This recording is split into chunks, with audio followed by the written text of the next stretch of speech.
बहू प्रिया को आदत थी हर काम में शॉर्टकट ढूंढने की, क्योंकि उसे हर काम में आलस आता था।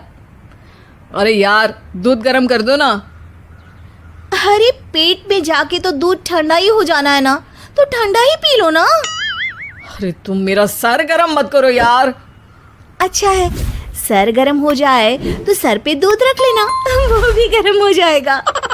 एक बात बताओ, तुम इतनी आलसी क्यों हो? अरे बोलो ना, इतनी आलसी क्यों हो? प्रिया, जवाब दो। जवाब देने में आलस आ रहा है। पति वहां से उठ के बड़बड़ाते हुए खुद दूध गर्म करने चला जाता है और प्रिया अपनी आंखें बंद करके सोफे पर लेट जाती है। प्रिया की इस आदत का घर वाले सबको पता तो था ही, अब तो बाहर वाले भी उसको आलसी बोलने लगे थे। अरे बहू सुन ना, एक गुड न्यूज है। क्या माँ जी, आप सब कुछ मेरे नाम करने वाली हैं क्या? अरे बस तेरा दिमाग पैसों में ही लगा रहता है। माँ जी, आपको तो पता है कि मैं गांधी जी की कितनी बड़ी फैन हूँ, और गांधी जी तो नोट पे ही मिलते हैं ना, इसलिए पैसों के अलावा कहीं दिमाग ही नहीं रहता। वैसे गुड न्यूज़ क्या है? अरे गुड न्यूज ये है कि मेरी कुछ सहेलियां आने वाली है। हैं? ये भी कोई गुड न्यूज़ है क्या? जब भी आपकी सहेलियां आती हैं, मेरे किसी न किसी काम में खोट निकाल की जाती हैं। हमेशा कोई कमी दिखी जाती है उनको मेरे काम में, और मुझे आलसी बोलते हैं वो लोग। अरे तो ऐसा समझ कि आज तेरे पास मौका है उनकी नजरों में अच्छा इम्प्रेशन जमाने का। कैसे कैसे? उनके लिए खाने की इतनी स्वादिष्ट चीजें बना कि वे उंगलियां चाटती रह जाए। माँ जी, ये तो आप मुझे नया काम पकड़ा रही हो। अरे मेरी सहेलियों से तारीफ पानी है कि नहीं?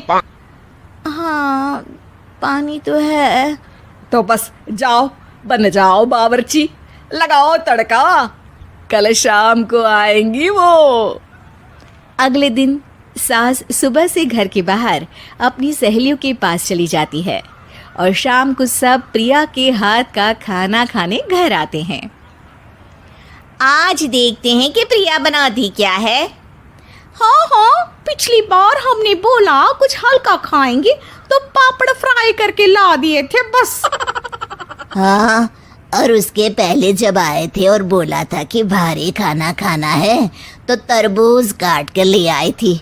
बोल रही थी तरबूज भारी होता है ना। अरे बस भी करो, इतनी बुरी नहीं है मेरी बहू। तभी बहू वहां खाना लेकर आती है। पनीर कोफ्ता, भिंडी मसाला, शाही मसाला, दाल, डबल तड़का, लच्छा पराठा, मिस्सी रोटी। अरे बस बस बहू, इतना सारा खाना। अरे अभी तो और भी है, फ्राइड राइस भी है अभी तो आपके लिए, और हाँ, अरे सूप लाना तो भूल ही गई मैं। अरे लगता है पिछली बार की कमी आज पूरी कर ही देगी बहू। हाँ हाँ, आप खाइए तो। हाँ, खाएंगे तो सही, इतना खाना बना तो दिया है, अब देखना भी तो पड़ेगा ना कि बना कैसा है। हाँ हाँ, लगा ले भोग खुद को। खाना चखते ही तीनों सहेलियां प्रिया की वाहवाही करने लगती है। अरे शानदार, जबरदस्त, जिंदाबाद, मजे आ गए प्रिया। प्रिया की सास भी कमाल है, बहू को क्या जायकेदार खाना बनाना सिखाया है। अरे मान गए भाई, इतना अच्छा खाना तो हम में से किसी की बहू नहीं बनाती, और हम भी नहीं बनाते, झूठ क्यों बोले। अरे बस करो बस करो, खाने पे ध्यान दो, बोलती ही रहोगी तो खाओगी कब। ये लो, थोड़ा पनीर और ले लो। सास भी सहेलियों के साथ खाना खाने लगती है, पर बहू के साथ अपनी भी तारीफ सुनकर सास मन ही मन फूली नहीं समा रही थी। प्रिया ने बड़ी खुशी से सबको खाना परोसा, और सब ने झट से खाना खत्म भी कर दिया। राधे राधे, मजा आ गया। और थक गई खाना खाते खाते, अब बस बिस्तर लग जाए मेरा।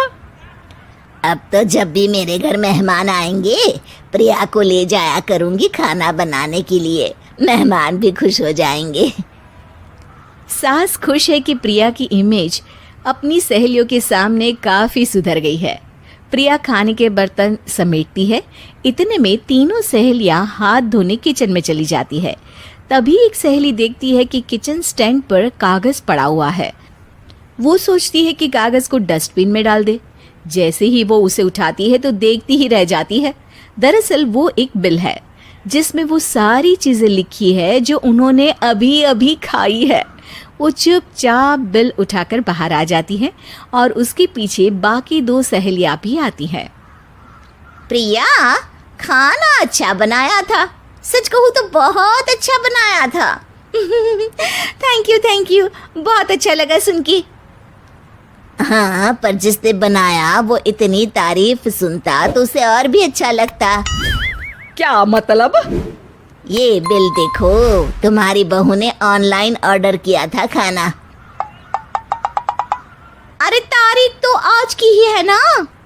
हाँ, आज की ही है। प्रिया, ये सब सही है क्या? प्रिया अपना सर झुका लेती है।